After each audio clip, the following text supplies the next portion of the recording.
বলছে যে এই যে 4টে অপশান আছে ABCD এর মধ্যে কোনটা আলাদা।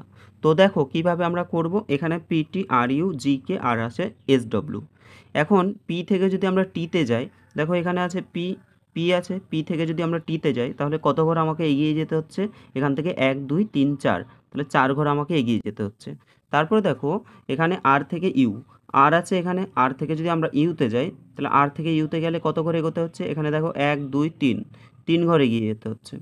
তারপর কি আছে জি জি থেকে কেতে গেলে কত ঘর এগোতে হচ্ছে, 1 2 3 4, 4 ঘর এগিয়ে যেতে হচ্ছে। তারপর আছে এস থেকে ডব্লু, তো দেখো এখানে এস আছে, এস থেকে যদি আমরা ডব্লুতে যাই তাহলে কত ঘর এগোতে হচ্ছে, 1 2 3 4, 4 ঘর এগোতে হচ্ছে। তাহলে দেখো সবগুলো 4 ঘর এগোতে হচ্ছে কিন্তু একটা শুধুমাত্র 3 ঘর এগোতে হচ্ছে। অর্থাৎ এই যে অপশান বি আর থেকে ইউ, এটা কিন্তু আমাদের 3 ঘর এগোতে হচ্ছে, অর্থাৎ আমাদের এটা কিন্তু সবার থেকে ব্যতিক্রম বা আলাদা। তাহলে আমাদের অ্যান্সার হয়ে যাবে অপশান বি।